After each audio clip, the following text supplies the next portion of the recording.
राजों की दुनिया, जासूसी की कहानियां, सिर्फ कहानी घर 2021 पर। अस्सलामुअलैकुम, खुशामदेद कहानी घर 2021 में। आज की किस्त में एक ऐसा राज बेनकाब होने वाला है जो हर अंदाजे को गलत साबित कर देगा। तो आइए बगैर किसी ताखीर के शुरू करते हैं आज की सनसनीखेज दास्तान। पूरी तरह निकल आया था। जगह जगह लोग नजर आ रहे थे, खेतों में ट्रैक्टर भी चल रहे थे। मैं एक जगह से गुजरा जहां दरख्तों में अखाड़ू बना हुआ था। नौजवान हिंदू सिख वहां जोर कर रहे थे। पास ही रेड़ चल रहा था। उसका पानी एक हौज में से होकर नाली की शक्ल में एक तरफ से गुजर रहा था। मुझे प्यास लग रही थी। मैंने बैठकर मुंह हाथ धोया और आहिस्ता आहिस्ता पानी पीने लगा। मेरी तरफ किसी ने ध्यान न दिया। 2-3 हिंदू अखाड़े के किनारे बैठे बदन पर तेल की मालिश करते हुए ऊंची ऊंची आवाज में एक दूसरे से हंस हंस कर मजाक की बातें कर रहे थे। एक हिंदू कहने लगा, सोनिया ओए, खबरदार होकर घर जाना, एक पाकिस्तानी जासूस अमृतसर जेल से फरार हो चुका है। मेरे कान खड़े हो गए। दूसरे हिंदू ने हंस कर कहा, तुम बड़ी अफवाहें उड़ाते रहते हो। पहले वाला हिंदू बोला, मैंने प्रताप अखबार में खबर पढ़ी है। तुम अनपढ़ हो, पढ़े लिखे होते तो ये जरूर पढ़ते। इस दौरान जरा परे बैठे एक हिंदू ने कहा, तारा ठीक कहता है, मैंने भी प्रताप में ये खबर पढ़ी है। एक पाकिस्तानी जासूस जेल तोड़कर भाग गया है। अखबार ने लिखा है कि वो जालंधर अंबाले की तरफ भागा है। अब मेरा वहाँ रुकना ठीक नहीं था। मैं बड़े इत्मीनान से उठकर वहाँ से आगे चला गया। अखबार के मुताबिक पुलिस मेरे पीछे पीछे जालंधर की तरफ आ रही थी और उसके अलावा अमृतसर पुलिस की रिपोर्ट पर जालंधर की पुलिस भी होशियार हो गई होगी। खतरा मेरे करीब आ गया था। जालंधर शहर से मैं ज़्यादा वाकिफ़ नहीं था। मैं अंदाजे से ही दायरे बनाने की कोशिश करते हुए जीटी रोड पर आगे निकल जाना चाहता था, मगर आबादियां और नई कॉलोनियां जगह जगह बनी हुई थीं। सड़कों पर रिक्शा, मोटरें और स्कूटर चल रहे थे। लोग दफ्तरों और कॉलेजों की तरफ जा रहे थे। जालंधर शहर की तरफ इस इलाके को मैं पहचानता था, जिधर मशरकी पंजाब के DIG की तवाइफ बीवी हरपाल कौर की कोठी थी, जहां वो अपनी तवाइफ माँ के साथ रहती थी और जहां मैं भी 2-3 रातें गुजार चुका था। हरपाल कौर का ख्याल आते ही मैंने सोचा क्यों ना उसके यहाँ जाकर कुछ दिनों के लिए छुप जाऊं। जब हालात ज़रा मामूल पर गए तो वहां से दिल्ली रवाना हो जाऊंगा। मगर मुझे ये पता नहीं चल रहा था कि वो इलाका यहाँ से किस तरफ है जहाँ हरपाल कौर की कोठी है। ये सिख तवाइफ औरत मुझसे बड़ी मोहब्बत करने लगी थी। आपको याद होगा कि मैंने उसे अपना नाम जगदेश बताया था और अपने आप को जालंधर का रहने वाला और कॉलेज स्टूडेंट ज़ाहिर किया था। मैं सोच भी रहा था और चल भी रहा था। मैं एक कॉलोनी के क्वार्टरों के दरमियान से गुजर गया। आगे फिर एक कॉलोनी आ गई। वहाँ से अंदाज़ा लगाकर GT रोड की तरफ हो गया। मैं एक छोटे से वैरान मैदान में से गुजर रहा था, जहाँ कूड़े, क्रिकेट और लोहे के स्क्रैप के ढेर जगह जगह पड़े थे। लाइन को अबूर करके छोटी सी सड़क पर आया तो एक जानिब चारदीवारी में सब्ज़ रंग का झंडा लहराता नजर आया। ये झंडा एक नीम शिकस्ता से गुंबद पर लगा हुआ था। मैं फौरन समझ गया कि ये कोई मज़ार है। मैं दीवार के साथ साथ चलता मज़ार के दरवाजे के पास आ गया। मैंने अंदर झांक कर देखा। एक जानिब छोटी सी मस्जिद का सहन था, दूसरी तरफ गुंबद वाले मज़ार का छोटा सा दरवाज़ा था जिसके ऊपर छोटी छोटी सब्ज़ झंडियाँ लगी थीं। एक आदमी दरवाजे के पास सफ़र बैठा था। मस्जिद के सहन में भी एक आदमी सफ़े तय कर रहा था। ये किसी मुसलमान बुजुर्ग का मज़ार था। इतना मुझे मालूम था कि जालंधर में तकसीम के वक्त एक भी मुसलमान बाकी नहीं बचा। तो कुछ अरसे के बाद वहाँ रियासत मलीर कोटला के पंजाबी मुसलमानों ने आकर कारोबार शुरू कर दिया था। क्योंकि रियासत मलीर कोटला के मुसलमानों को सिखों ने हाथ भी नहीं लगाया था। उसकी वजह यह नहीं थी कि रियासत का सरबराह मुसलमान था, बल्कि असल वजह यह थी कि औरंगाबाद के औरंगज़ेब के ज़माने में जब सिखों के एक गुरु के बच्चों पर एक रवायत के मुताबिक मुग़लों की तरफ से जुल्म सतम हुआ तो सिर्फ रियासत मलीर कोटला के नवाब ने उसके खिलाफ आवाज़ उठाई थी। उस वक्त सिखों के गुरु ने पंथ को हुक्म सादर कर दिया था कि आज से रियासत मलीर कोटला के मुसलमान हमारे दोस्त हैं। चुनांचे जब पाकिस्तान बना और मशरकी पंजाब में मुसलमानों का कत्लेआम शुरू हो गया तो रियासत मलीर कोटला के मुसलमान महफूज रहे थे। इधर उधर के देहात से पंजाबी मुसलमान यहाँ आ गए थे। ये बात मुझे मलीर कोटला के मुसलमान ने ही बताई थी। अब खुदा जाने उसमें कहाँ तक सच्चाई है। मशरकी पंजाब में जो मुसलमान बुजुर्गों के मज़ार थे, मुसलमानों के जाने के बाद सिखों ने उसे संभाल लिया था, क्योंकि अक्सर इन मज़ारों पर हिंदू सिख मर्द औरतें भी मन्नत मानने आया करती थीं। मेरे ख्याल में ये मज़ार भी ऐसा ही था, मगर यहाँ जो मुतवल्ली बाहर बैठा था उसकी शरई दाढ़ी थी, वो मुसलमान मालूम होता था। मैंने अपने जहन में एक सोच कर उसके पास जाकर सलाम किया और बुजुर्ग के मज़ार पर फातिहा पढ़ने के बाद वहीं एक तरफ बैठ गया। मुतवल्ली ने मुझसे पूछा, तुम्हें पहले यहाँ कभी नहीं देखा, कहाँ से आए हो, पंजाबी हो क्या? मैंने जवाब दिया, जी मैं मलीर कोटला से जालंधर एक अदालत में पेशी भुगतने आया हूँ। मेरे चचा ने मुझ पर दुकान से बेदखल कराने का केस दायर कर रखा है। सोचा इन बुजुर्ग के मज़ार पर आकर दुआ मांग लूँ। मुतवल्ली ने मेरी तरफ उसके बाद कोई ख़ास तवज्जो ना दी और जो संदूकची उसने अपने सामने रखी हुई थी उसमें से पुराने तय किए हुए कागज़ निकाल कर देखता रहा। मैंने असल मकसद की तरफ आते हुए कहा, मेरा यहाँ कोई जानने वाला नहीं, कोई सिफारिश करने वाला भी नहीं। चचा ने मुझ पर झूठा मुकदमा बनाया हुआ है। हमारे मोहल्ले के एक बाबू ने कहा था कि जालंधर जाकर डीआईजी पुलिस के पास जाकर मेरा नाम लेना, वो तुम्हारी मदद करेगा। मैं उनके दफ्तर गया था, वहाँ नहीं थे। मुझे उनके घर का पता मालूम नहीं। सोचता हूँ डीआईजी साहब के घर जाकर उनसे मिलूँ, शायद वो मेरी मदद करें। मुतवल्ली ने कहा, डीआईजी तो सिख सरदार हैं, बड़े अच्छे आदमी हैं, तुम उनसे ज़रूर मिलो, वो अक्सर अतारी आते रहते हैं। यहाँ उनकी बीवी की कोठी है, मैं तुम्हें उसका पता बताता हूँ, जाकर मिल लो, शायद वो तुम्हारी कोई मदद कर दे। उसने मुझे हरपाल कौर की कोठी का पता बता दिया। मैंने मुतवल्ली से यह कहकर थोड़े पैसे उधार ले लिए कि मेरी जेब कट गई थी। मालीर कोटला जाते ही ये पैसे मनी ऑर्डर करा दूंगा। मैं सलाम करके उठा और सड़क पर एक तरफ चलने लगा। दिल में सोच रहा था कि मेरा हरपाल कौर के यहाँ जाना मुनासिब रहेगा या नहीं, कहीं किसी मुसीबत में ना फंस जाऊं। पुलिस चारों तरफ से मुझे घेरे में ले रही थी। इस बात का खतरा था कि मैं उसी तरह पैदल चलता रहा तो जीटी रोड पर या कहीं न कहीं ज़रूर पकड़ लिया जाऊंगा। मैंने एक खाली मोटर रिक्शा लिया और हरपाल कौर की कोठी जिस इलाके में थी उस तरफ रवाना हो गया। कोठी के गेट से काफ़ी पीछे मैंने रिक्शा छोड़ दिया। कोठी को मैंने पहचान लिया था, पोर्च और लान खाली थी। हरपाल कौर की गाड़ी वहाँ नहीं थी। चौकीदार एक तरफ बैठा बीड़ी पी रहा था। उसने मुझे नहीं पहचाना था। मेरा हुलिया बहुत शिकस्ता हो रहा था, कपड़े मैले कुचैले थे। मैंने उसे पूछा कि श्रीमती हरपाल कौर जी घर पर है, मुझे उनसे मिलना है, मैं उनके रिश्तेदार हूँ। तो वो मेरी शक्ल सूरत और कपड़ों को देखकर बोला, तुम कहाँ से आए हो? मैंने कुछ ऐसी बातें की कि उसे यकीन आ गया कि मैं श्रीमती जी का कोई करीब रिश्तेदार हूँ जो उनसे मदद लेने आया हूँ। कहने लगा, इधर बैठ जाओ। श्रीमती जी अपनी माता की खबर लेने अस्पताल गई हैं, अभी आ जाएंगी। मालूम हुआ कि हरपाल कौर की माँ अस्पताल में दाखिल है। मुझे उसकी माँ से कोई दिलचस्पी नहीं थी। मैं कोठी के बागीचे में क्यारी के पास बैठ गया। कोई 15-20 मिनट के बाद हरपाल कौर की गाड़ी कोठी में दाखिल हुई। वो कार की पिछली सीट पर बैठी थी। उसका पुराना सिख ड्राइवर चला रहा था, जिसकी शक्ल से मैं वाकिफ था। हरपाल कौर ने सिरे से निगाह से मुझे देखा मगर न पहचाना। मैं उठकर पोर्च की तरफ गया। गाड़ी पोर्च में खड़ी की गई थी। हरपाल कौर गाड़ी से बाहर निकल रही थी। उसने मुझे देखा तो देखती ही रह गई। मैंने हाथ जोड़कर सत श्री अकाल कहा तो वो हैरान होकर बोली, जगदेश जी तुम हो? मैंने कहा, हाँ श्रीमती, मैं जगदेश ही हूँ, अंदर आ जाओ। आओ आओ। मैं हरपाल कौर के साथ ड्राइंग रूम में आ गया। हरपाल कौर वैसी की वैसी ही थी। उसकी मर्दाना हुस्न में कोई फ़र्क नहीं आया था।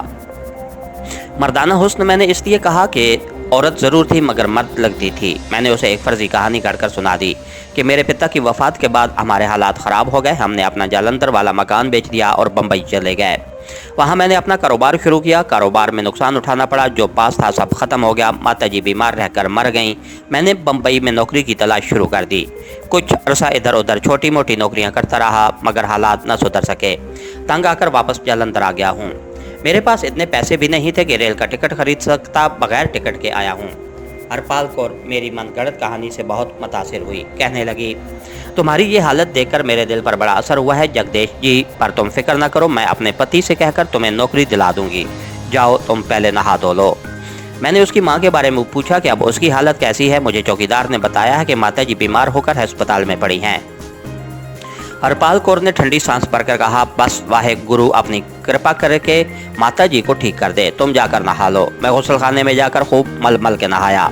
हरपाल कौर ने मुझे खुदा जाने किस का इस्त्री किया हुआ खदर का कुर्ता पजामा दिया। मैंने पहन लिया। नौकरानी चाय के साथ बिस्किट वगैरह लेकर आ गई। हरपाल ने पूछा, तुम खाना खाओगे या सिर्फ चाय पियोगे? मैंने कहा, सिर्फ चाय पीऊँगा। हम चाय पीने और बातें करने लगे। हरपाल कौर मेरे सामने सोफे पर बैठी कहने लगी थी, मेरा खामद सरदार यहाँ नहीं है, अम्बाले में है। मैं उससे फ़ोन पर तुम्हारी नौकरी के बारे में बात करूँगी, बल्कि मैं उससे तुम्हें नौकरी दिलवा कर रहूँगी।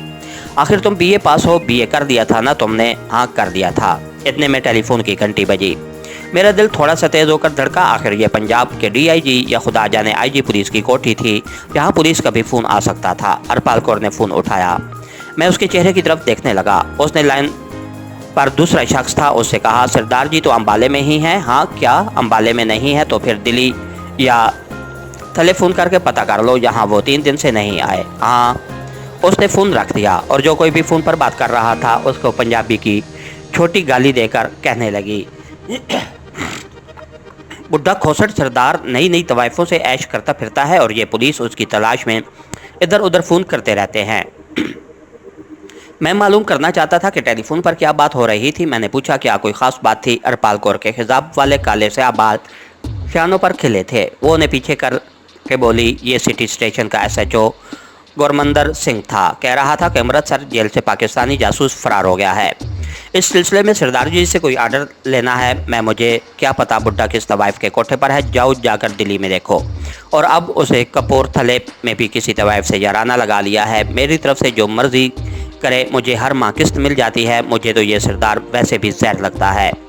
हरपाल कौर सामने वाले सोफे से उठकर मेरे पास आ गई। उसकी साड़ी और ब्राउज में से खुशबुएं उठ रही थी। मैं ये खबर सुनकर बेहद मोहतात हो गया था कि जालंधर पुलिस को न सिर्फ मेरे फरार की इत्तला मिल चुकी थी, बल्कि यहाँ की पुलिस मेरी तलाश में सरगर्म हो गई होगी। सिर्फ एक वजह थी कि मैं IG पुलिस की कोठी में बैठा था, जहाँ मुझ पर इतनी आसानी से हाथ नहीं डाला जा सकता था। लेकिन सबसे बड़ी मुसीबत ये थी कि मेरी फ़ोटो अमृतसर पुलिस के पास थी और वहाँ से यकीनन जालंधर सिटी पुलिस स्टेशन भी पहुँच गई होगी। मुझे ये भी डर लग रहा था कि अगर पुलिस ने अखबार में मेरी तस्वीर छपवा दी तो मैं हरपाल कौर की कोठी में ही पकड़ लिया जाऊँगा। लेकिन खुदा का शुक्र था कि जालंधर पुलिस ने अखबार में मेरी खबर ही दी थी, मेरी तस्वीर नहीं छपी थी।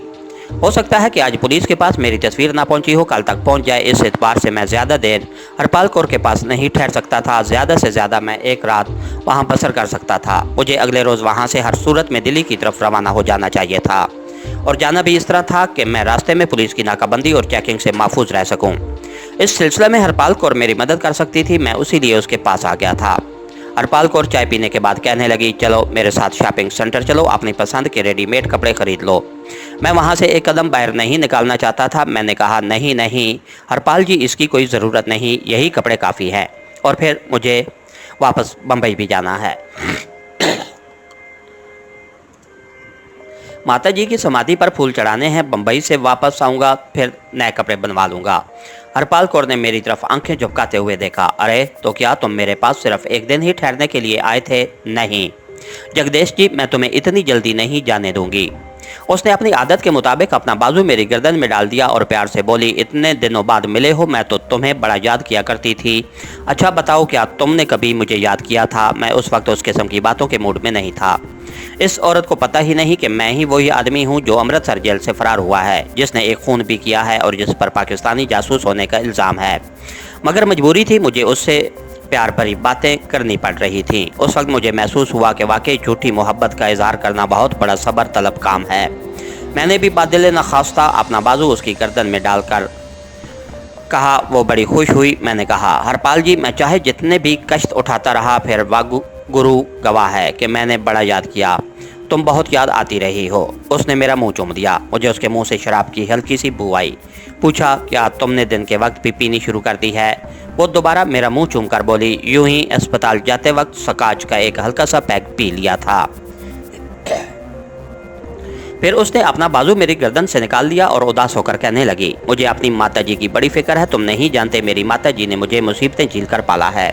और उसकी आंखों से आंसू टपक पड़े। मुझ पर लाजिम था कि मैं उसके आंसू पूछूं। मैंने उसकी साड़ी के पल्लू से उसके आंसू पूंछते हुए कहा, जी हल्का न करो हरपाल जी, वाह गुरु माता जी को अच्छा कर देगा। उसने बड़ी मोहब्बत के साथ मुझे देखा और कहा, अगर तुम बाहर नहीं जाना चाहते तो तुम आराम करो, मैं तुम्हारे लिए पतलून कमीज़ खरीद कर ले आती हूँ, मुझे तुम्हारे साइज़ का पता है। मैं उसे रोकता ही रहा, मगर वो ना मानी और गाड़ी लेकर शहर की तरफ चल दी। मैं ड्राइंग रूम में चुपचाप बैठा सोचता रहा कि मुझे यहाँ ज़्यादा देर नहीं ठहरना चाहिए, किसी वक्त कुछ हो सकता है। सबसे ज़्यादा परेशानी मुझे इस बात की थी कि अमृतसर पुलिस पार्टी मेरी तस्वीर लेकर जालंधर शहर की तरफ रवाना हो चुकी होगी और तस्वीर अखबारों के दफातर में पहुंचा दी जाएगी और कल के अखबारों में मेरी तस्वीर छप जाएगी। मुझे हर हालत में सुबह सुबह मुंह अंधेरे यहाँ से निकल जाना होगा, वरना मैं पकड़ लिया जाऊँगा। कोई 1-1.5 घंटे के बाद हरपाल कौर बाजार से वापस आई। वो मेरे लिए 2 आला क्वालिटी की कमीज़ और 2 जीन्स, जुराबें, रुमाल और 2 बुनियानें वगैरह लाई थी। कहने लगी, मेरे सामने पहन कर दिखाओ। मैंने हंस कर कहा, तुम्हारे सामने नहीं, मैं अंदर जाकर पहनता हूँ। वो हंसने लगी। अच्छा तो फिर मैं भी अंदर आऊँगी। ये औरत ही इस किस्म की थी। आपको याद होगा, मैंने अपनी दास्तान के शुरू में इस औरत का बड़ी तफसील से जिक्र किया था। और इसकी शख्सियत और किरदार के हर पहलू पर रोशनी डाली थी। ये तवाइफ रह चुकी थी, उसकी तवाइफ माँ ने एक सिख से शादी कर ली थी। ये उसी सिख की औलाद थी। कदकाठ मर्दों ऐसा था, चेहरे पर जनाना हुस्न की बजाय मर्दाना वजाहत ज़्यादा थी। दिल की बड़ी कुशादा और सच्ची थी, मुंह फट थी, रात को थोड़ी बहुत सकाच ज़रूर पीती थी। कहती थी कि मुझे उसके बगैर नींद नहीं आती। मैं यूं ही उसे अच्छा लगने लगा था। वो मुझे मूड में आकर कहा करती थी, जगदेश तुम मुझे हिंदू नहीं लगते, तुम में सारी आदतें मुसलमानों वाली हैं, तुम दलेर हो, तुम्हारे शाने चौड़े हैं और तुम बहादुर मर्दों की तरह मोहब्बत करते हो। वो खुद भी बड़ी बहादुर और दलेर औरत थी। अपनी गुफ्तगू में छोटी मोटी गाली आम बोला करती थी। जब शराब पी लेती थी तो बड़ी फाश गालियाँ निकालती थी। किसी वक्त उसके अफसरदगी का दौरा पड़ जाता था, फिर वो खुदा जाने क्या क्या याद करके रोना शुरू कर देती थी और मेरे साथ दूसरे कमरे में आई। उसके बावजूद मैंने दूसरी तरफ मुंह करके कपड़े बदले। हैरानी की बात है कि वो मेरे पूरे साइज़ के कपड़े लाई थी। मेरे जूते फट गए थे। कहने लगी, चलो मेरे साथ जूते भी खरीद लो। मैं जूते अकेली नहीं खरीदना चाहती थी। मैं जाना नहीं चाहता था। मुझे पुलिस की तरफ से ख़तरा था कि अगर पुलिस के पास मेरी तस्वीर आ गई होगी तो मैं मुश्किल में फंस सकता हूँ। मगर वो मुझे ज़बरदस्ती गाड़ी में बिठा कर ले गई। एक बहुत बड़ा शॉपिंग सेंटर था, वहाँ से मैंने ऐसे बूट खरीदे जिनका तला रबड़ का था, इस ख्याल से कि खुदा जाने कब और कहाँ मुझे भागना पड़ जाए और सख्त तले वाले जूते मुझे परेशान न करें। दोपहर का खाना हमने इकट्ठे खाया। उसके बाद वो ये कहकर चली गई कि मैं माता जी का खाना लेकर अस्पताल जा रही हूँ, तुम आराम करो। उसके जाने के बाद मैंने नौकरानी से कहा, मैं कमरे में सो रहा हूँ, मुझे जगाना मत। और मैं हरपाल कौर के बेडरूम में जाकर उसके नरम आरामदेह बिस्तर पर लेट गया। नहीं चाहता था मगर नींद आ गई और सो गया। आंख खुली तो देखा कि हरपाल कौर मुझ पर झुकी मुस्कुरा रही थी। शाम हो गई है, अब उठकर नहा धो लो, चाय पीकर इकट्ठे फिल्म देखने जाएंगे। मैं उठ बैठा, चाय मेज़ पर लगी हुई थी। हम चाय पीने लगे। मैंने अपनी तसल्ली के लिए यूं ही पूछ लिया, किसी का फ़ोन तो नहीं आया था। मेरा मतलब ये था कि कहीं पुलिस चौकी से फिर कोई फ़ोन ना आ गया हो। कहने लगी, हाँ आया था। मैंने जल्दी से पूछा, किसका फ़ोन था? वो एक छोटी सी गाली देकर बोली, बूढ़े सरदार मेरे खामद का फ़ोन था। दिल्ली से आया था फ़ोन। आजकल दिल्ली में ऐश कर रहा है, पर वो क्या ऐश करेगा, उसके पल्ले रह गया है। मैं फ़िल्म देखने के लिए सिनेमा हाउस में भी जाना नहीं चाहता था, मगर हरपाल कौर प्रोग्राम तय कर चुकी थी। कहने लगी, ख़बरदार जो तुमने इनकार किया। तुम्हें मालूम है मैं तो अपने खामद के साथ भी कभी फ़िल्म देखने नहीं जाती। तुम्हारे साथ जाऊंगी, ज़रूर जाऊंगी, तुम मुझे प्यारे जो लगते हो। इतने में जवान खादमा बड़े में कुछ लेकर अंदर आ गई। हरपाल कौर ने उसको सख्ती से डांट दिया, तुम्हें कई बार कहा है दरवाजे पर दस्तक देकर अंदर आया करो। वो बेचारी शर्मसार सी होकर खामोशी से ट्रे मेज़ पर रखकर वापस चली गई। वो चाय के साथ खाने के लिए मज़ीद कचौरियाँ बनाकर लाई थी। मैंने असल बात छेड़ दी, हरपाल जी क्या ख्याल है सुबह बम्बई की ट्रेन में सीट बुक करा लूँ? हरपाल कौर ने आह भर कर कहा, मैं मर गई। जगदेश जी क्यों जुदाई की बातें कर रहे हो? चले जाना, तुम्हें जब जाना ही है तो चले जाना। मैंने कहा, हरपाल जी माता जी की समाध पर मैं हर मंगल की शाम को फूल चढ़ाता हूँ। परसों मंगल है, कल यहाँ से जाऊँगा तो परसों माता जी की समाध पर फूल चढ़ा सकूँगा। हरपाल ने गहरा सांस लेकर कहा, सुबह बम्बई एक्सप्रेस में सीट बुक करा दूँगी। वो जालंधर से मुँह अंधेरे 4:30 बजे चलती है। मैंने ज़िद करते हुए कहा, सिनेमा जाते वक्त रेलवे स्टेशन से होकर चलेंगे, ट्रेन में सीट भी बुक करा लेंगे। जैसे तुम्हारी मर्ज़ी, लेकिन तुम मुझसे एक वादा करना होगा। क्या? मैंने पूछा। वो मेरे बालों में उंगलियां फेरते हुए बोली, वादा ये करना होगा कि माता जी की समाध पर फूल चढ़ाने के फ़ौरन बाद तुम मेरे पास वापस आ जाओगे और उसके बाद यहाँ जालंधर में ही रहोगे। मैं तुम्हें बड़ी आला नौकरी दिलवा दूँगी, बस फिर दोनों रोज़ मिला करेंगे, वादा। उसने हाथ मेरे आगे कर दिया। मैंने उसके हाथ पर हाथ रखकर कहा, वादा। वेरी गुड, अब चलो पहले स्टेशन चलकर तुम्हारी सीट बुक कराते हैं, फिर सिनेमा हाउस चलेंगे, बड़ी अच्छी अंग्रेज़ी फ़िल्म लगी है। वो बड़ी जल्दी तैयार हो गई। हम गाड़ी में बैठे और रेलवे स्टेशन की तरफ चल दिए। वो गाड़ी खुद ड्राइव कर रही थी। मुझे मालूम था कि यह हरपाल कौर से मेरी जगदेश के रूप में आखिरी मुलाकात है। कल मेरे जाने के बाद उस पर यह हैरत अंगेज़ राज खुल जाएगा कि मैं मुसलमान पाकिस्तानी जासूस था, जैसा कि भारतीय पुलिस ने मेरे बारे में मशहूर कर रखा था। इस खबर पर हरपाल कौर को किस कदर सदमा होगा ये मुझे अच्छी तरह मालूम था, क्योंकि उसे पाकिस्तान और इंडिया से कोई दिलचस्पी नहीं थी। वो अपनी पसंद के मर्दों से मोहब्बत करने वाली, उन्हें अपने कब्ज़े में करके रखने वाली औरत थी और मैं उसे पसंद आ गया हुआ था। उसे सिर्फ ये सदमा होगा कि उसकी पसंद का मर्द, और वो भी एक मुसलमान मर्द, उसे छिन गया है, क्योंकि वो सिखों और हिंदुओं के मुकाबले में मुसलमान मर्दों की ज़्यादा शदाई थी। लेकिन वो हैरान भी ज़रूर होगी कि मैं इतनी देर उसके पास रहा और उसे खुद भी मालूम ना हो सका कि मैं मुसलमान हूँ। जालंधर रेलवे स्टेशन के बुकिंग ऑफिस में जाकर हमने बम्बई जाने वाली गाड़ी की सेकंड क्लास में एक सीट बुक कराई और उसके बाद सिनेमा हाउस की तरफ रवाना हो गए।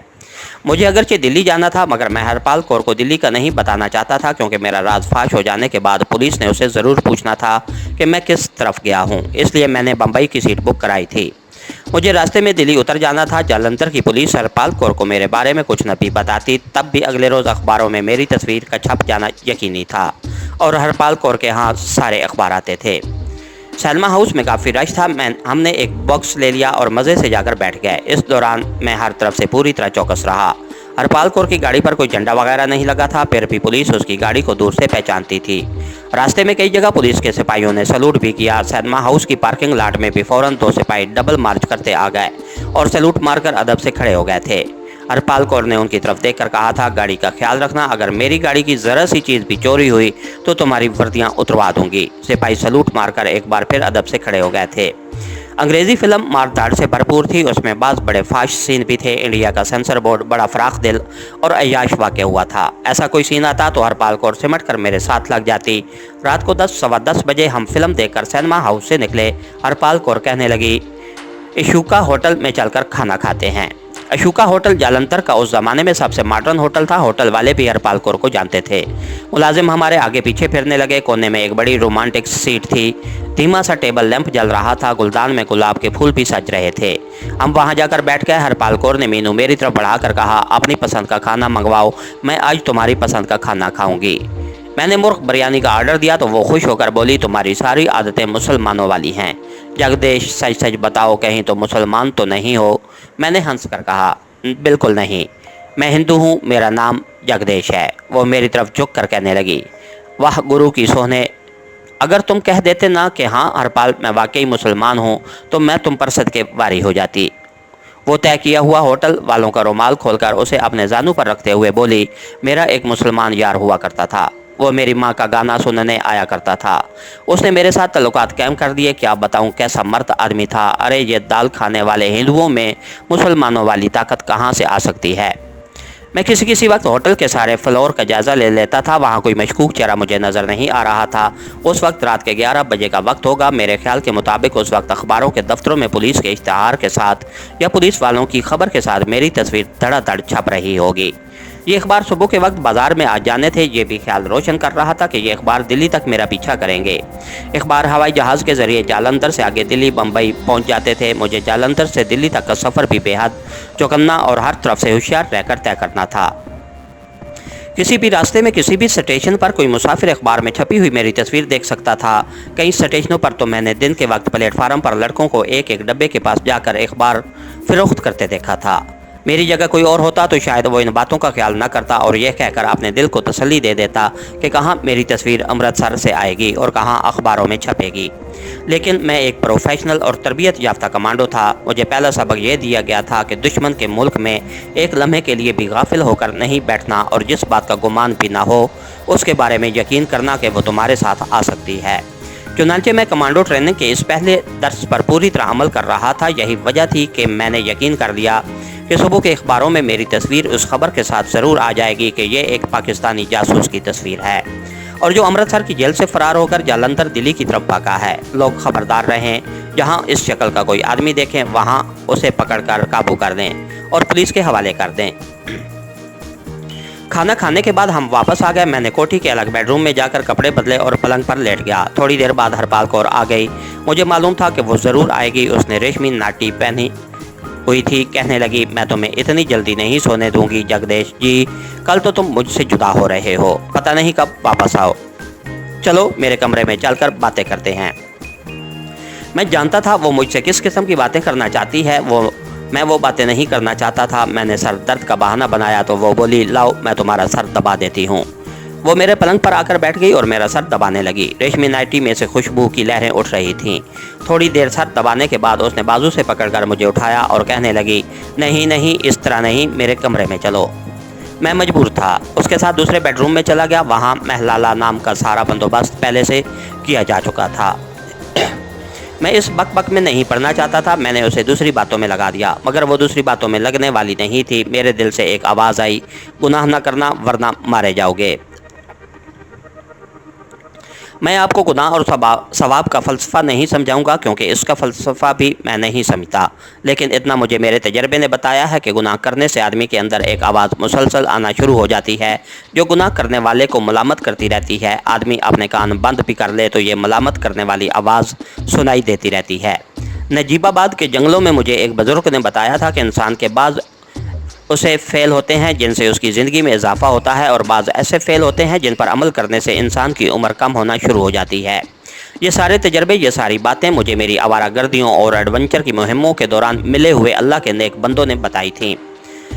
मगर हरपाल कौर किसी और ही मिट्टी की बनी हुई थी। मैं उसकी मिट्टी को पहचानता था। चुनांचे मैंने उससे सिख मज़हब और सिख मत के गुरु साहबान के बारे में बातें शुरू कर दी।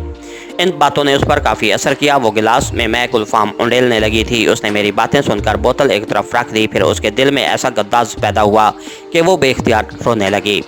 उसने मुझे अपनी ज़िंदगी की सारी दर्दनाक कहानी सुना दी कि किस तरह वो एक शरीफ औरत बनकर शादी करके घर बसाना चाहती थी, अपने बच्चों की मां बनना चाहती थी, अपने बच्चों को लायक बनाना चाहती थी, मगर जिस माहौल में वो परवान चढ़ रही थी, उस माहौल ने और उस माहौल के लोगों ने उसे ऐसी औरत ना बनने दिया। मैं कमज़ोर थी, नेकी के काम करने में कमज़ोर थी। मैंने हार मान ली। हम काफ़ी देर तक इस किस्म की बातें करते रहे। माहौल बिल्कुल ही बदल गया था। मैंने कहा, हरपाल जी अब तुम आराम करो, मैं भी सोने के लिए जाता हूँ, सुबह मुझे जल्दी ट्रेन पकड़नी है। हरपाल कौर ने पूछा, तुमने टाइम पीस का अलार्म लगा दिया हुआ है ना? हाँ, ये काम मैंने आते ही कर दिया था। अच्छा, अब तुम आराम करो। मैं हरपाल कौर के बेडरूम से निकलकर अपने बेडरूम में आ गया। आपने भी ये ज़रूर तजर्बा किया होगा कि आदमी को नेकी का कोई काम करके, नेकी का काम न सही किसी गुनाह से अपने आप को बचा लेने के बाद जो रूहानी खुशी होती है, उसके सामने दुनिया की हर खुशी हीच लगती है। उस वक्त मैं भी अपने अंदर रूहानी खुशी की एक सरवर अंगेज़ लहर को जारी व सारी महसूस कर रहा था। मैंने टेबल लैंप बुझा दिया और आंखें बंद करके सोने की कोशिश करने लगा। उस वक्त आधी रात गुजर चुकी थी, मगर नींद मेरी आंखों से दूर थी। उसकी वजह यह थी कि मुझे बार बार इस अखबार का ख्याल आ रहा था जिसमें सुबह मेरी तस्वीर और ख़बर छपकर आने वाली थी। मैं देर तक पलंग पर लेटा यही सोचता रहा कि सुबह जिस वक्त मैं बम्बई एक्सप्रेस में सवार होऊंगा तो उस वक्त तक शायद अखबार छपकर मार्केट में आ चुके होंगे। कहीं मैं स्टेशन पर ही न पकड़ा जाऊं। मैंने सोच रखा था कि अगर जालंधर या किसी दूसरे स्टेशन पर लोगों ने मुझे पहचान लिया तो मैं मुकाबला करूंगा और इतनी आसानी से उनके काबू नहीं आऊँगा। मैंने अंधेरे में गर्दन एक तरफ करके तिपाई पर रखे छोटे टाइमपीस को देखा। उसकी सुनहरी सुइयां रात का 1:30 बजा रही थीं। मैंने फैसला कर लिया कि अब मैं नहीं सोऊंगा। नींद तो पहले भी नहीं आ रही थी। बेहतर है कि मैं बाकी की रात जाग कर गुजारूं। 4 बजे के करीब तो मुझे वहाँ से निकल जाना था। मैं पलंग की पुश्त से टेक लगाकर बैठ गया। पहले ख्याल आया कि टेबल लैंप रोशन कर दूं, फिर सोचा कि उसका कोई फ़ायदा नहीं। इसी तरह बेडरूम के अंधेरे में बैठा सोचता रहा कि हरपाल कौर का ड्राइवर मुझे 4 बजे यहाँ से स्टेशन पर ले जाएगा। हरपाल कौर तो उस वक्त गहरी नींद सो रही होगी। हालांकि उसने कहा था कि मुझे ज़रूर जगा देना। मैं तुम्हारे साथ रेलवे स्टेशन जाऊंगी, मगर मैं उसे नहीं जगाना चाहता था। खुदा जाने आगे क्या होने वाला था। अगर कोई ऐसी वैसी बात हो गई तो कम अज़ कम मैं हरपाल कौर के सामने अपना राज फाश होते नहीं देखना चाहता था। मुझे एक आवाज़ आई। उस आवाज़ पर मैंने यकीन न किया। ये काल बेल की आवाज़ थी। किसी ने कोठी के बरामदे वाले दरवाजे के बाहर लगा घंटी का बटन दबाया था। मदम घंटी बजने की आवाज़ आई। इस वक्त कौन आ सकता है? घंटी की आवाज़ दूसरी बार आई तो मैं जल्दी से उठकर बैठ गया। मुझे मामला गड़बड़ लगने लगा। मैं पलंग पर से छलांग लगाकर नीचे उतरा और अंधेरे में इधर उधर हाथ मारता गुसलखाने में गया। गुसलखाने की बत्ती रोशन करके दरवाज़ा इतना बंद कर दिया कि गुसलखाने के बल्ब की थोड़ी सी रोशनी बेडरूम में आती रहे। मैंने बेडरूम बंद दरवाजे के साथ कान लगाया, क्योंकि मुझे नौकरानी की आवाज़ आई थी। वो हरपाल कौर के बेडरूम के बंद दरवाजे पर आहिस्ता से दस्तक देकर कह रही थी, बीबी जी, बाहर कोई आया है। बेडरूम के दरवाज़ा खुलने के साथ ही हरपाल कौर की नींद में डूबी हुई गाली की आवाज़ आई। कौन आया है इस वक्त? खादमा ने कहा, बीबी जी, बड़े थानेदार साहब आए हैं जी, साथ पुलिस के सिपाही भी हैं। वो क्या लेने आए हैं आधी रात को? हरपाल कौर ने बड़ी गंदी गाली निकालकर पूछा। खादमा की आवाज़ आई, बीबी जी, वो कहते हैं बड़ा ज़रूरी मिलना है श्रीमती जी से। हरपाल कौर गालियां निकालती बड़बड़ करती जैसे कॉरिडोर में आ गई। मैंने ज़रा सा दरवाज़ा खोलकर देखा। बेडरूम के बिल्कुल सामने वो दरवाज़ा था जो ड्राइंग रूम में खुलता था। दरमियान में छोटी सी राहदारी या कॉरिडोर था। मैंने हरपाल कौर को देखा। वो स्लीपिंग गाउन का फीता करके कमर के गिर्द बांधते हुए ड्राइंग रूम में दाखिल हो गई। उसके पीछे खादमा भी दाखिल हो गई। उसने दरवाज़ा बंद कर दिया था। मैं दबे पाँव अपने बेडरूम से निकला और ड्राइंग रूम वाले दरवाजे के पास जाकर खड़ा हो गया। मैंने पहले अपना कान दरवाजे से लगाया, फिर ज़रा सा दरवाज़ा खोलने की कोशिश की, मगर दरवाजे ने मामूली सी आवाज़ पैदा की। मैंने हाथ वहीं रोक लिया। इस तरह करने से दरवाजे में ऊपर से नीचे तक एक दर्ज पैदा हो गई थी। मैंने उस दर्ज में से देखा कि सामने सोफ़ों के पास एक सिख थानेदार वर्दी में बड़े अदब से खड़ा था। पीछे 4 सिपाही दीवार के साथ लगकर खड़े थे। उन्होंने राइफलें नीचे कर रखी थी। हरपाल कौर जाते ही उस पर बरस पड़ी। तुम कौन होते हो, मुझे आधी रात को आकर परेशान करने वाले? क्या मैं कोई चोर हूँ? मैंने कहीं डाका मारा है? मैं सुबह तुम सब की पेटियाँ उतरवा कर लाइन हाजिर करा दूंगी। सिख थानेदार ने हाथ जोड़ दिए और बोला, बहन जी, हमें आपकी हिफाजत के लिए आना पड़ा है, वरना हम कभी आपको इस वक्त तकलीफ ना देते। मेरी हिफाजत के लिए? हरपाल कौर ने ताज्जुब से पूछा। मुझे क्या हो गया था? सिख थानेदार ने अदब से कहा, बात यह है बहन जी कि एक ख़तरनाक पाकिस्तानी जासूस अमृतसर जेल से भागकर जालंधर आ गया है। वो अमृतसर में खून भी कर चुका है। तो फिर मैं क्या करूं? तुम पुलिस वाले क्या करते हो? तुम उसे पकड़ो, जाकर मेरे पास क्यों आ गए हो? सिख थानेदार ने आजिज़ी के साथ कहा, बात यह है बहन जी, हमें रात के 9 बजे खबर मिल गई थी कि पाकिस्तानी जासूस अमृतसर जेल से भागकर एक चौकीदार का खून करके जालंधर की तरफ आया है। हमने उसी वक्त शहर की नाकाबंदी करके तफ्तीश शुरू कर दी थी। हमने जीटी रोड के आसपास की सारी कॉलोनियों में लोगों से पूछताछ की तो शाहजी की मज़ार के एक आदमी ने हमें बताया कि एक आदमी उसके पास आया था और वो आईजी साहब की कोठी का पता पूछ रहा था। अभी थोड़ी देर की बात है, हम उस वक्त आपकी तरफ दौड़ पड़े कि ये खतरनाक कातिल किस्म का पाकिस्तानी जासूस है, कहीं आपको कोई नुकसान न पहुंचा दे। बस जी, हम आपकी खैरियत मालूम करने आए थे, आपके पास इस किस्म का कोई अजनबी आदमी तो नहीं आया। इस दौरान हरपाल कौर सोफे पर बैठ गई थी और सिख थानेदार की बातें बड़े गौर से सुन रही थी। जब थानेदार ने अपनी बात ख़त्म की तो हरपाल कौर बोली, यहाँ कोई अजनबी शख्स नहीं आया। अगर आता तो मेरा चौकीदार उसे कभी अंदर ना घुसने देता। थानेदार उसी तरह अदब से खड़ा था। कहने लगा, बहन जी, वो जेल तोड़कर और कत्ल करके भागा है। वो दीवार फांद कर भी अंदर आ सकता है। हरपाल कौर ने गुस्से में आकर कहा, अगर आता तो मैंने कोई चूड़ियाँ नहीं पहनी हुई, मैं संगनी हूँ, मेरे पास भरा हुआ पिस्तौल भी है, मैं उसे वहीं शूट कर देती। अब जाओ और शहर में जाकर अपने पाकिस्तानी जासूस की तलाश करो। सिख थानेदार एक कदम पीछे हटकर कहने लगा, मैं आपकी हिफाजत के लिए कोठी के बाहर 2 सिपाही छोड़े जाता हूँ, ये हमारा फ़र्ज़ है जी। हरपाल कौर ने सोफे से उठते हुए कहा, ठीक है, तुम अपना फ़र्ज़ पूरा करते जाओ और ख़बरदार आइंदा मुझे इस तरह परेशान किया तो मैं तुम्हारा वो हशर कराऊंगी कि याद रखोगे। दफ़ा हो जाओ। सिख थानेदार ने और उसके पीछे खड़े 4 सिपाहियों ने सैल्यूट किया और दरवाजे से बाहर निकल गए।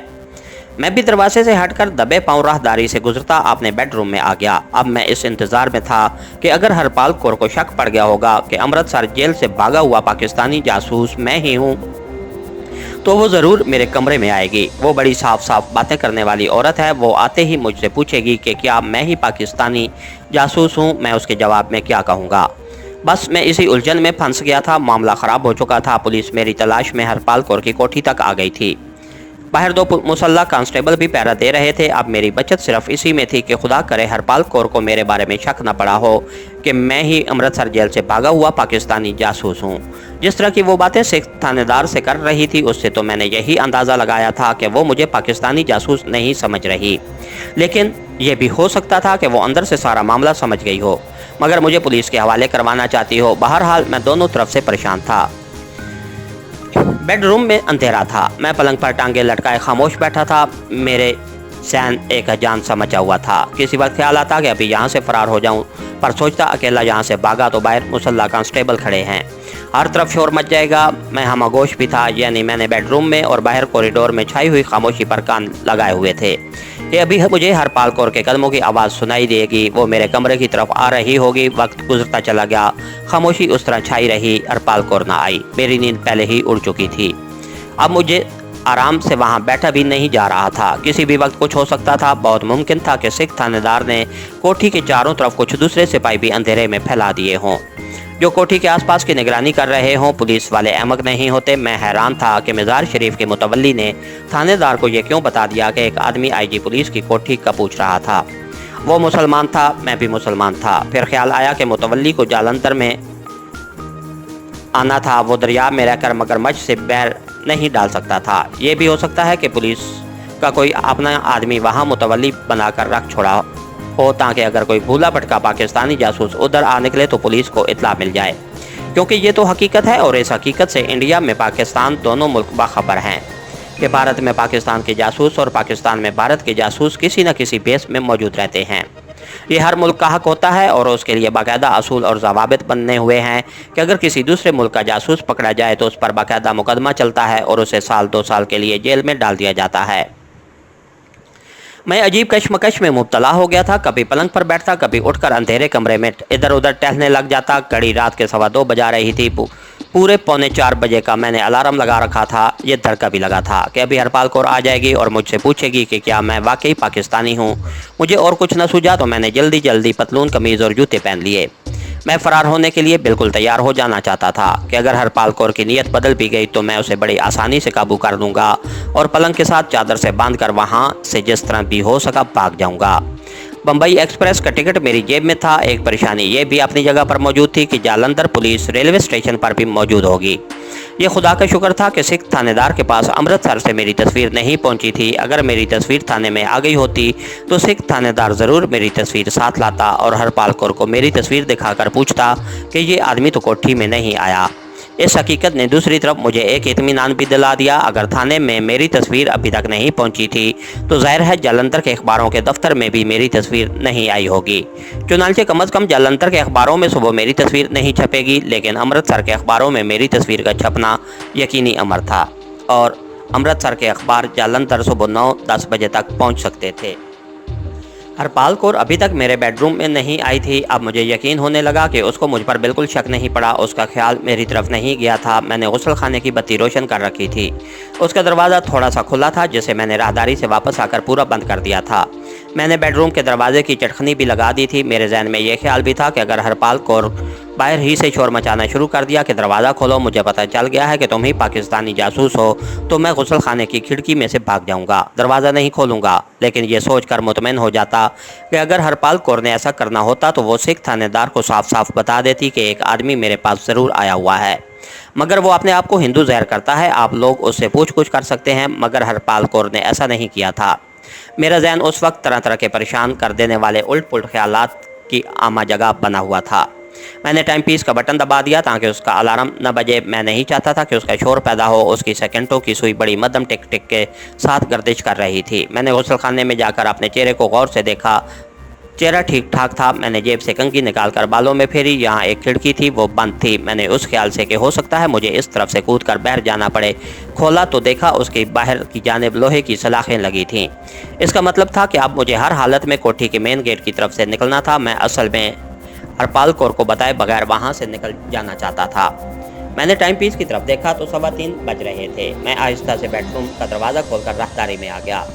सामने ड्राइंग रूम वाला दरवाज़ा था, वो खुला था। मैंने आहिस्ता आहिस्ता चलता ड्राइंग रूम में आया। ड्राइंग रूम के बरामदे की तरफ खुलने वाला दरवाज़ा भी बंद था। मैं कालीन पर चलता दरवाजे तक गया, कुंडी खोलकर आहिस्ता से बाहर की जानिब धकेला। वो कमबख्त बाहर से बंद था। शायद खादमा ने सिख थानेदार और सिपाहियों के जाने के बाद बाहर से चटखनी लगा दी थी। अब मेरे सामने दूसरा कोई रास्ता नहीं था। मैं वापस अपने बेडरूम में आ गया और अंधेरे में टटोलता हुआ पलंग पर बैठ गया। घड़ी पर निगाह डाली, उसकी चमकती हुई सुइयां 3:45 बजा रही थीं। अगर मैंने उसका बटन दबाया ना होता उस वक्त उसका अलार्म बज उठना था। मुझे अब रेलवे स्टेशन की तरफ चल देना चाहिए था। दिल्ली की तरफ जाने वाली ट्रेन मुँह अंधेरे चलती थी, मगर मेरे सारे दरवाजे बंद हो चुके थे। इतने में मुझे किसी दूसरे कमरे में घड़ी के अलार्म बजने की दबी हुई आवाज़ सुनाई दी। शायद ये आवाज़ हरपाल कौर के बेडरूम से आ रही थी। ज़रूर उसने भी सुबह का अलार्म लगाया होगा। फिर ये आवाज़ अचानक बंद हो गई, जैसे किसी ने उसका बटन दबा दिया हो। हरपाल कौर जाग पड़ी थी। मैं एक बार फिर गुस्ल खाने में घुस गया। ये मेरी इज़्तिरारी गैर शऊरी हरकतें थीं। मैं उस वक्त हरपाल कौर से इस तरह बच रहा था जैसे वो पुलिस अफीसर हो और मुझे गिरफ्तार करने आ रही हो। मुझे उसके बेडरूम के गुस्लखाने में पानी गिरने की आवाज़ आने लगी। फिर उसके खांसने की आवाज़ आई। वो मुंह हाथ धो रही थी। थोड़ी देर में वो मेरे कमरे में आने वाली थी। मैंने बगैर इरादे के मुंह पर पानी के छींटे मारे, लंबे से मुंह पूछा, तौलिए से मुंह पूछा और गुस्लखाने से निकलकर कमरे की बत्ती रोशन कर दी। मुझे हरपाल कौर के बेडरूम का दरवाज़ा खुलने और बंद होने की आवाज़ आई। मैं जल्दी से पलंग पर बैठ गया। मुझे और कुछ न सूझा। मैंने जूते उतार दिए, एक पाँव दोबारा जूते में डाला और उसके तस्मे बांधने लगा। दरवाजे पर ठक ठक हुई। कौन? मैंने लर्जती हुई आवाज़ में पूछा। मैं हूँ हरपाल। हरपाल की आवाज़ पर मैंने गौर किया। उसमें वही अपनाइयत थी जो सिख थानेदार के आने से पहले थी। मुझे कुछ हौसला हुआ। मैंने कहा, दरवाज़ा खुला है हरपाल जी। वो दरवाज़ा खोलकर अंदर आ गई। एक लम्हे के लिए मुझे ऐसा महसूस हुआ जैसे सिख थानेदार अंदर आ गया है।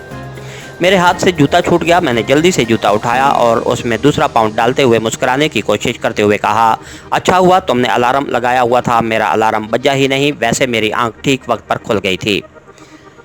मैं अपनी जानिब से बड़ी बेनियाजी से बातें कर रहा था, लेकिन मेरी आंखें उसके चेहरे का मुसलसल जायज़ा ले रही थीं। हरपाल कौर के चेहरे पर हल्की थकी हुई नीम ख्वाब बिदा सी मुस्कुराहट थी। उसने साड़ी पहनी हुई थी और बालों को यूं ही बुर्श किया हुआ था। थोड़ी सी लिपस्टिक लगा ली थी। मेरे पास आकर उसने झुककर मेरी गर्दन पर प्यार किया और मेरी जान में जान आई।